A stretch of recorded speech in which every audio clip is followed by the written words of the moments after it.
l'enlèvement de l'Église. Qu'est-ce que c'est et pourquoi? Shalom à vous, bien-aimés dans le Seigneur. Nous vous bénissons de la part de Dieu notre Père, par Jésus-Christ, le seul Seigneur, le seul Sauveur, celui qui est, qui était et qui revient bientôt. Nous voulons encore nous édifier dans la parole de Dieu. C'est votre humble serviteur, l'esclave de Jésus-Christ, Yannick Stéphane, serviteur de Dieu, enseignant de la parole de Dieu. Nous voulons aussi répondre à cette question parce que il y a beaucoup de bien-aimés, beaucoup de chrétiens qui savent même pas qu'il y a un enlèvement, qui savent même pas ce que c'est que l'enlèvement, ou bien qui vivent leur vie sans comprendre ce que c'est. Lorsque nous parlons de l'enlèvement de l'Église, parfois nous sommes surpris de voir la réaction de certains chrétiens. Voilà, nous ne sommes pas là pour juger les gens, hein, je veux dire, de ce qu'ils font, de ce ils ont reçu comme enseignement. Notre but, c'est d'instruire et d'enseigner dans toute la volonté et la profondeur du Seigneur. Donc, l'enlèvement, c'est quelque chose qui est inévitable. C'est-à-dire, l'enlèvement est un fondement. Et pourquoi l'enlèvement? Parce que vous êtes un enfant de Dieu. Étant un enfant de Dieu, vous avez donc reçu l'esprit du Père qui crie Abba, Père. C'est-à-dire que l'esprit de Dieu qui fait appeler Dieu votre Père. Donc, étant donné que votre Père est dans les cieux, votre désir donc, c'est d'être dans les cieux, du moins dans le ciel avec lui, en Jésus-Christ de Nazareth. C'est pourquoi nous parlons d'enlèvement. C'est-à-dire que Dieu viendra un moment, plus précisément Jésus-Christ, qui est le Seigneur Dieu Tout-Puissant, viendra un moment nous prendre pour être avec lui éternellement. Vous voyez? De même que vous allez voir lorsque vous avez un enfant, vous l'inscrivez à l'école. Quand vous allez le chercher, l'enfant est tellement content, excité de vous voir et de rentrer à la maison avec vous. Quand vous inscrivez l'enfant à la crèche, et quand vous tardez, l'enfant s'inquiète, il s'impatiente parce qu'il sait que l'heure est arrivée pour que son père le recherche. Il sait que lorsque son père le laisse à l'école, c'est pour un temps. Il va pas passer toute sa vie à l'école, toute sa journée à l'école. Il va pas dormir là-bas. Il en est de même pour nous en tant qu'enfants de Dieu. Nous sommes dans ce monde. Le Seigneur Jésus-Christ nous a laissés dans ce monde. Il nous a laissés avec son esprit qui nous connecte avec lui. Vous voyez, nous sommes connectés à Dieu notre Père par Jésus-Christ, par son Saint-Esprit. Et le Saint-Esprit dont nous rattache à Dieu pour que nous puissions être enlevés au moment venu. Pour que nous puissions non seulement être enlevés, mais garder toujours la connexion spirituelle, le contact avec Dieu. Parce que nous avons accès auprès du Père par l'Esprit de Dieu. Dieu est Esprit, donc ceux qui veulent être en contact avec lui doivent aussi être Esprit. C'est pourquoi nous parlons donc de nouvelle naissance, la naissance d'en haut. Il faut naître d'en haut, parce que celui qui est en haut, celui qui est du ciel, il s'attache aux choses du ciel. C'est pourquoi l'Écriture dit que si nous sommes ressuscités avec Christ, que nous recherchons premièrement les choses qui sont au ciel, les choses d'en haut, et non celles terrestres. Ça ne veut pas dire qu'il ne faut pas rechercher les choses terrestres, mais ça nous montre les niveaux de priorité. Donc, toi et moi, en tant qu'enfants de Dieu, la finalité pour notre vie, ce n'est pas d'être ici.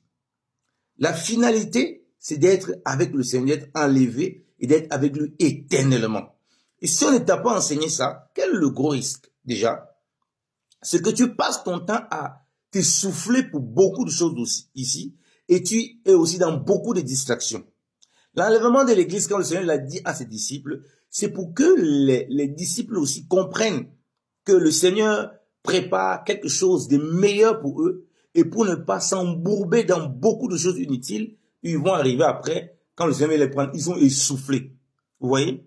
Un enfant, quand il sait que son père va venir à une telle période pour le chercher, il est tout excité, il attend, comme j'ai dit, à la sortie d'école, il attend, il regarde si son papa sera là.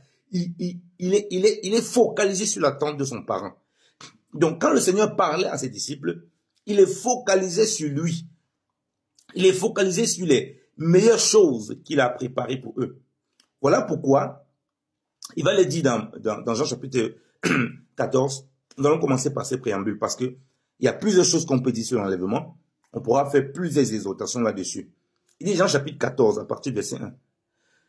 Que votre cœur ne soit point alarmé. Vous croyez en Dieu, croyez aussi en moi. il y a plusieurs demeures dans la maison de mon Père. S'il était autrement, je vous l'eusse dit. Je vais vous préparer le lieu. Et quand je m'en serai allé et que je vous aurai préparé le lieu, je retournerai et je vous prendrai avec moi, afin que là où je suis, vous y soyez aussi. Et vous savez où je vais et vous en savez le chemin. Et après, il va dire à ses disciples qui ne comprenaient pas que je suis le chemin, la vérité et la vie. Nul ne va au Père que par moi. Le cœur des disciples était troublé parce que le Seigneur passait le temps à dire qu'il va s'en aller. Et ils ne comprenaient pas ce langage. Il dit qu'il va s'en aller auprès du Père. Il va s'en aller, c'est-à-dire dans le ciel. Là où il vient. Parce qu'il va toujours dire, il va retourner où il vient. Parce qu'il est du ciel. Avant de prendre une forme humaine par la vertu du Saint-Esprit. Vous voyez? Donc, il veut rassurer ses disciples de garder la foi en lui, qui est le Seigneur Dieu Tout-Puissant, qui est le Fils de Dieu, le Seigneur des Seigneurs, l'alpha et l'oméga, le premier et le dernier, le commencement et la fin. Il dit que là où il part, il va préparer une place. Vous voyez? Donc, pour rassurer les disciples qui pouvaient se mettre en doute, qui pouvaient être effrayés, qui pouvaient être sans repère parce que le maître, le guide n'était plus là physiquement, ne sera plus là physiquement. Il a un langage qui est étrange, il a un langage qui les inquiète parce qu'il ne sera plus avec eux, parce qu'il parle de sa mort, il parle du fait qu'il va retourner auprès du Père, tout ça. Ils sont confus. Pour les rassurer, il a dit non, je vais vous préparer une place. Donc, le Seigneur, quand il te fait comprendre, quand il nous parle de l'enlèvement, qu'il va venir nous chercher, c'est pas pour aller faire, c'est pas pour qu'on on se perd dans la nature, non. Il a un itinéraire bien précis. C'est qu'il a préparé un endroit. Donc, sache que où tu es là, si tu es un véritable enfant de Dieu, le Seigneur a préparé un endroit pour toi. Et vous savez bien que les choses visibles viennent des choses invisibles. Dans les choses invisibles, il n'y a pas les mots pour expliquer ces choses invisibles. Avec les mots humains, c'est limité. Donc, on va vivre dans la pleine gloire de Dieu, bien-aimé au Seigneur. Vous comprenez pourquoi on ne doit pas être distrait en ce qui concerne l'enlèvement. Pas un évangile qui vous tient terrestre. Le Seigneur a voulu que les disciples aient les yeux fixés sur l'éternité, tout en étant sur la terre. Donc, nous sommes nés de l'esprit, donc nés d'en haut, mais dans un corps physique, c'est-à-dire que nous portons l'image du terrestre Adam, mais nous avons aussi les vertus du céleste, du spirituel, en Jésus-Christ par le Saint-Esprit, qui font en sorte que quoi que nous vivons dans ce monde, nous restons les yeux focalisés sur l'éternité, parce que les choses meilleures, excellentes, plus excellentes, magnifiques, éternelles, nous attendent par le Seigneur. Donc, il nous prépare une place. C'est ce qu'il dit. Et le secondement, il dit qu'il va venir, que vous le croyez ou pas, il va venir prendre ce qui lui appartiennent. Vous voyez? Il va venir prendre afin que là où il est, que les disciples soient avec lui. C'est-à-dire que ceux-là qui ont reçu son esprit soient avec lui. Voilà pourquoi l'enlèvement de l'Église.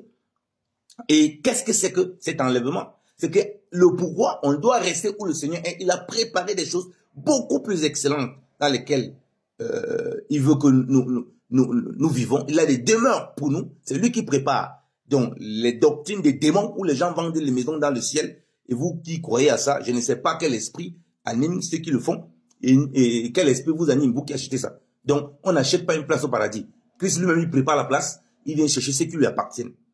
Et il dit qu'il les amène là-bas lui-même. Donc, vivez votre vie en étant prêt, en sachant que le Seigneur peut revenir à tout moment vous prendre et vous amener là où il est. Et c'est ça qu'on appelle donc l'enlèvement. L'enlèvement, c'est que l'Église, qui est son corps, à un moment donné, il va venir, le Seigneur, au son de la trompette, les morts en Christ vont ressusciter, ils vont revêtir un corps glorieux. Et ceux qui seront vivants vont être transmués. C'est-à-dire que vous voyez la figure de la chenille. La chenille qui devient un papillon qui s'envole. C'est exactement ça. Nous revêtons l'image du terrestre. C'est la chenille. C'est-à-dire qu'elle rampe. Ensuite, quand la chenille se transforme en papillon, elle perd l'image du terrestre. Elle devient maintenant, elle a maintenant l'image du céleste. Elle revêt maintenant la capacité de s'envoler et aller dans les airs. Donc, que le Seigneur vous bénisse et que vous compreniez cette nécessité de l'enlèvement et nous continuons la suite. Soyez bénis. Amen.